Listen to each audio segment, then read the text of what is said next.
the development of 4G networks and cloud-based service, some analysts say that in the future the handsets will become a commodity because the intelligence will be on the cloud and with the high speed of the networks. What do you think about that?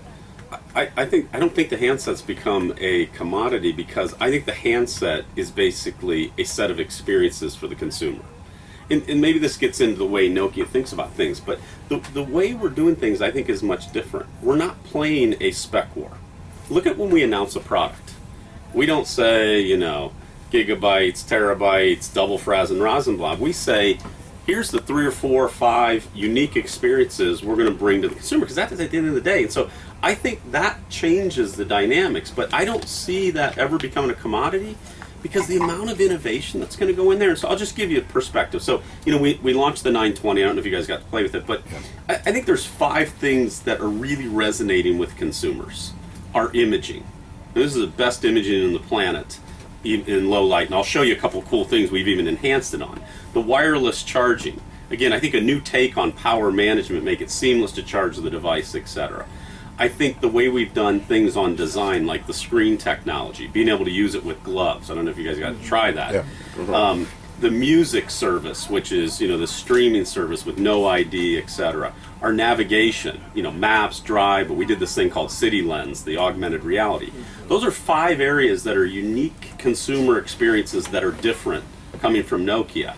What I would tell you on that is we're just getting started on those innovations. And the innovations we're going to come out in 2013, I mean, that's what has me excited, is we'll continue to innovate, enhance those things, and make those experiences better and better. And what I see on the roadmap in 2013 around those experiences, as well as then broadening our portfolio, I see it completely opposite. That thing will never be a commodity because the things we can do for the consumer and get better and better every day. When you say broadening your portfolio, can we talk about the rumors about a tablet? So, no. Okay. So, I just be honest. Yeah. So, you know, what we've said is this is a space we're eyeing, but no product announcements. Okay. And we're not making any product announcements. What I would tell you broadly is what we're focused on 2013 is continuing around those areas of innovation, imaging, location, entertainment, etc. We're you know, again, if I could sort of open up the doors to our R&D, and you got to see what's coming out in the next 12 months, you'd say, wow, these guys are just getting started in what they can do. And I'll give you some proof points in a minute. And then the second thing is we want to broaden the portfolio. So have a broader set of devices across a set of price points. And so, although we're not making announcements, that's really our focus in 2013. But if you just sort of take a step back, maybe to sort of give some credibility to what I'm saying is, at Mobile World Congress last year, we launched the PureView 808. 41 megapixel Symbian device, one best of show. If you sort of take that and say less than a year later, we've launched our first PureView phone on Windows. Obviously getting very good reviews. The consumer feedback we're seeing has been quite positive.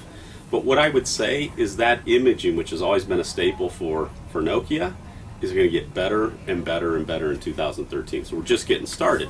And maybe to give some more proof on that, so we launched the 920 in Q4. Since then, we've come out with an update that's improved the camera quality, clarity, all those things. We've also, have you guys seen Cinematograph?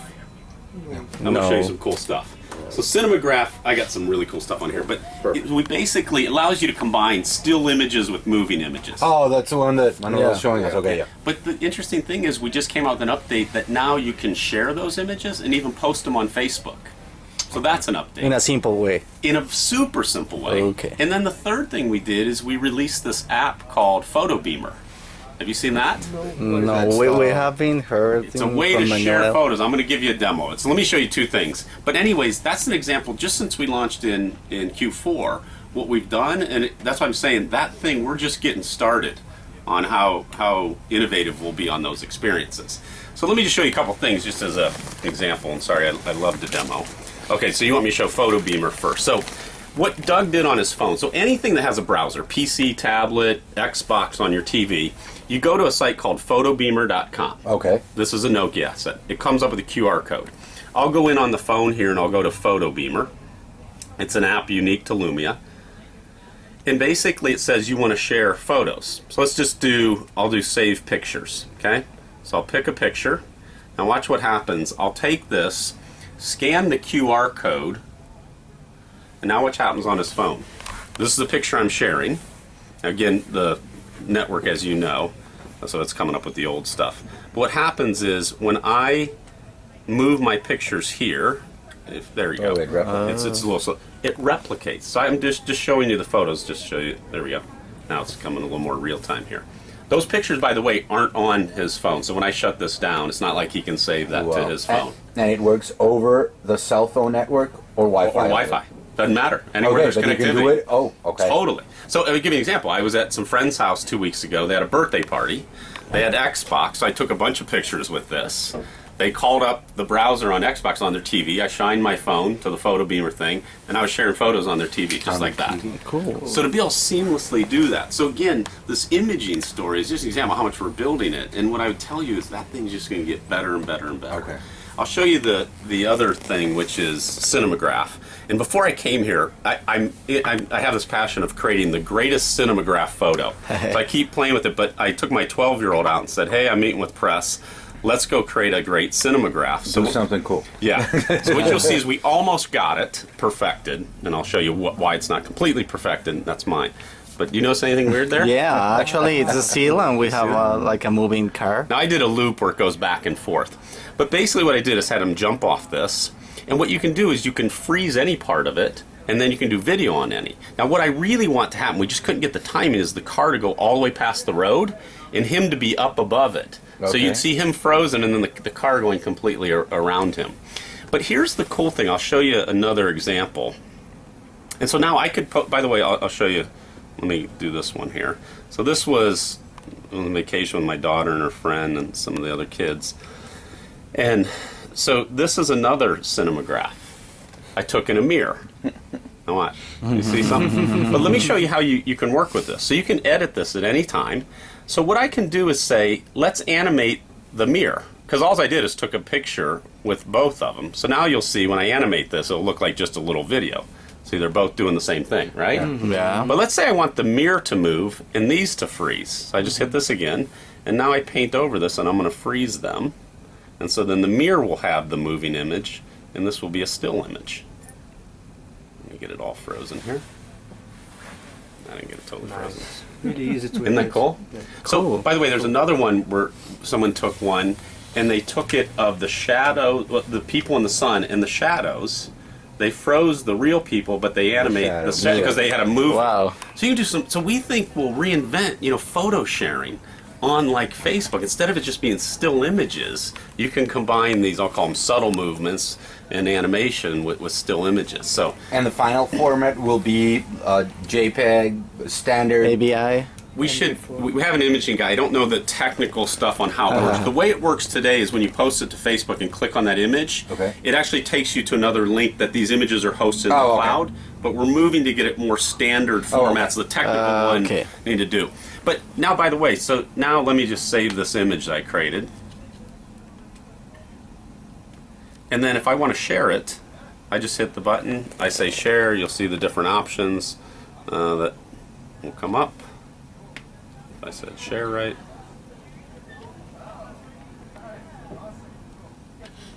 But basically, I can do social media, which is Facebook. I could email it. I could do messaging, etc. So some really innovative stuff, and resonating quite well. I mean, if you take like that photo beamer I showed, if you go out and look on the marketplace on Windows, 5 out of 5 stars, and the comments are the most glowing ones I've ever seen on any app.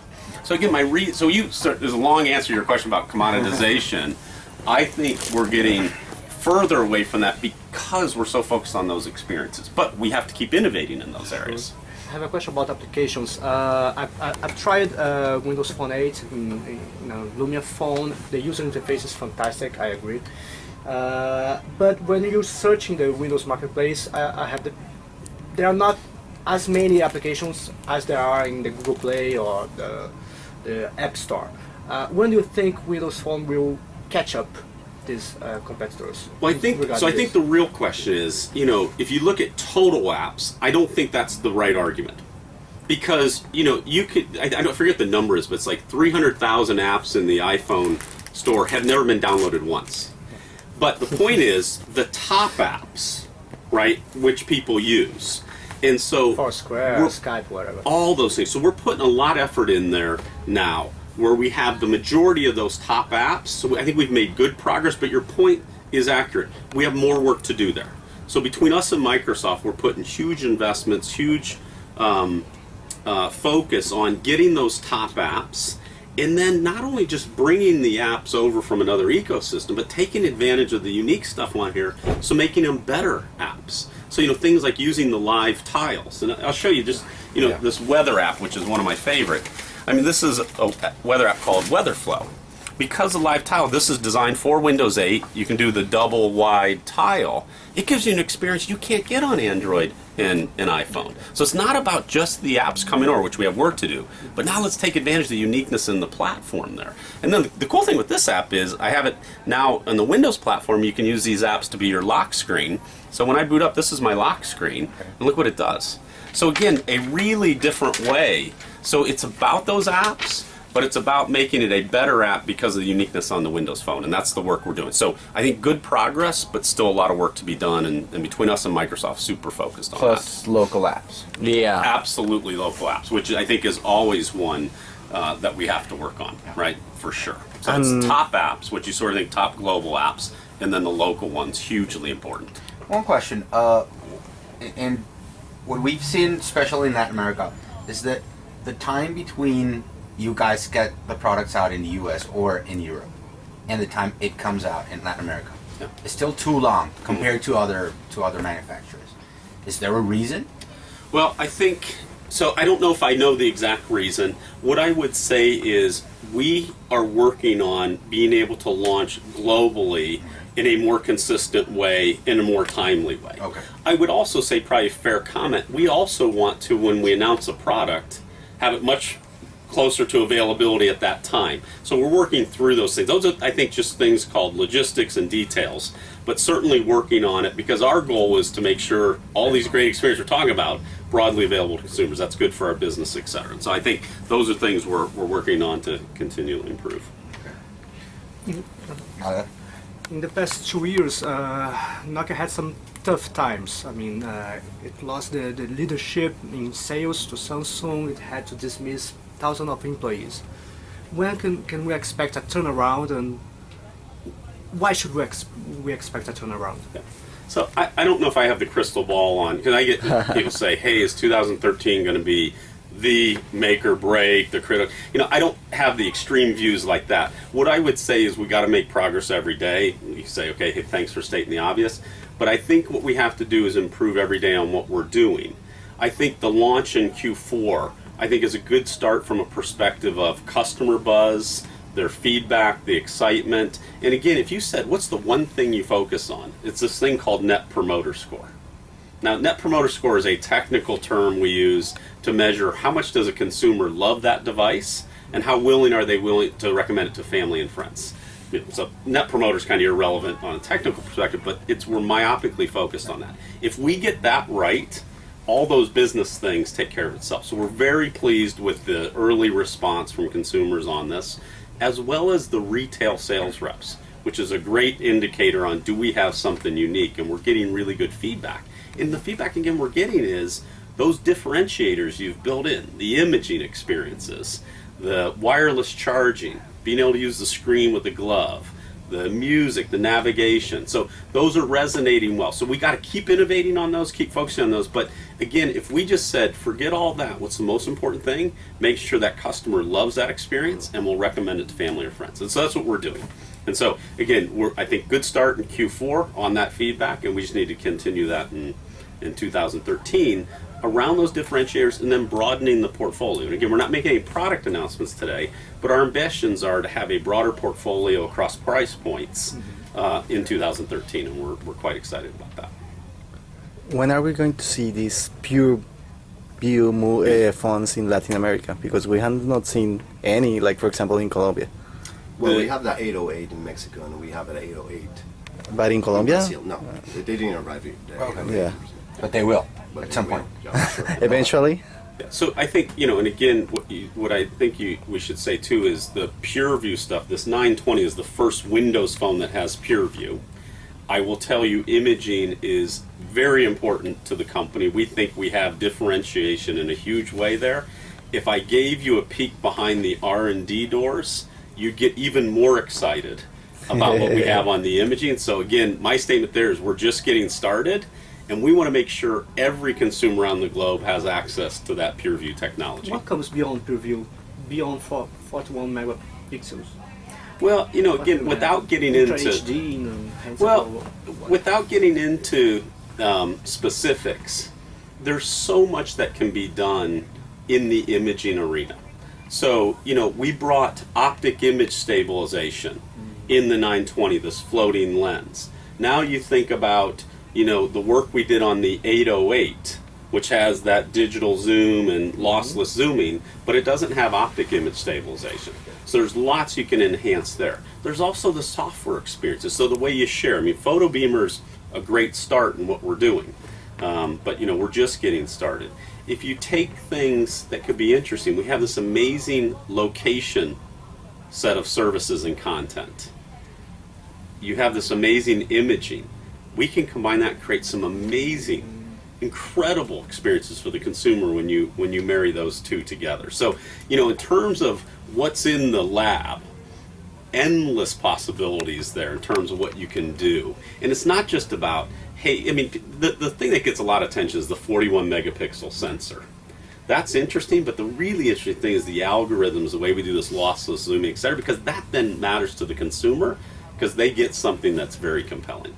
So again, that imaging story, lots in the lab there. Are you developing wearable devices also, like maybe a glass? I don't know. You know, I've seen a glass in a Nokia stands a few years ago with Really? augmented. Yeah, I think it was in Barcelona, but Okay. it was a prototype. I mean, Yeah.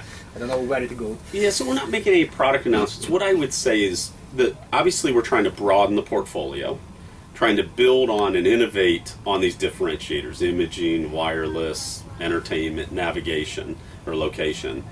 And then we have this, what I'll call gear or accessory business. So you see some of these things around. I mean, this is wireless charging, so my phone's charging here. The speaker, which is NFC, you know, so I just tap on it, it pairs to the speaker. We have a speaker in the back, that white one at the very back. Okay. That's a JBL speaker. You set your phone on the top. In fact, here, come back. I'll show you. Can you bring camera? Yeah, sure. Sorry. Thank you. Sorry.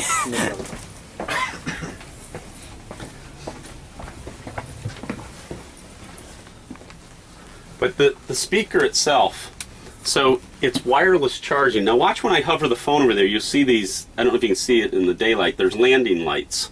So at night, even if you put it on, you can see where you set the phone. It's kind of a cool little consumer thing.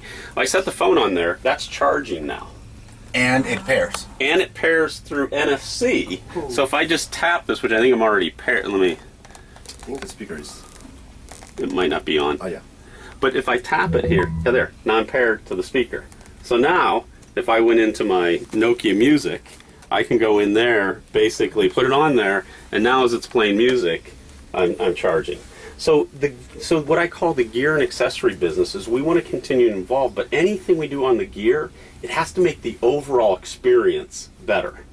Just coming out with some accessory doesn't matter. We have to do something that really brings those things together. And wireless, I think, is an interesting one. The audio, I think it's a new take. And then even the Monster headsets here. I don't know, by the way, you should stop by the Monster booth. It's really nice. But this thing here, these are the Purity Pros, which just won an award at the show. So when it's like this, it's off. There's no on-off button. When you open it up, it pairs, or it turns on. So again, great with battery. This is wireless, and it's noise canceling. And you pair them. And I pair. So I tap this to here, and now I'm paired.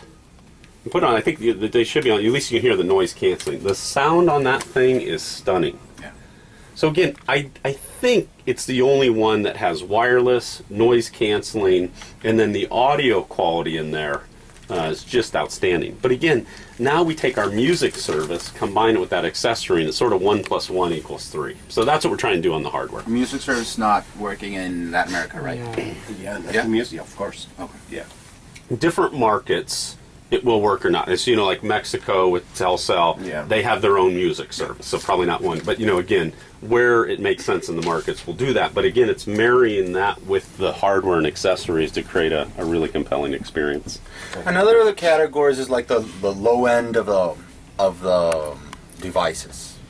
Will we still see further developments on non-Windows devices? Absolutely. Or are you moving everything to Windows? You'll see both. So what we'll do is continue to push the price points on Windows further down. Okay. So, we're getting ready to launch the Lumia 505. It'll start in Mexico and then broaden, which will be the most affordable Windows phone we've ever launched. So quite excited, and that will be unique to some markets in Latin America. What will be the price range of this? Can you tell us? No, $115. 115? 115. Yeah, 100. And if you've seen the device, it's absolutely stunning. So think about it as like the Lumia 800 at a price point that is incredibly affordable. So we'll continue to push the price points there.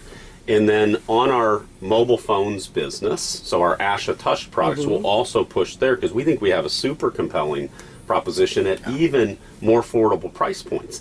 And by every stretch of the word smartphone, that is a smartphone. In fact, GfK now calls it a smartphone. It has unbelievable battery performance. We put on 40 apps on there for free. It has the proxy browsing, which really reduces your data consumption.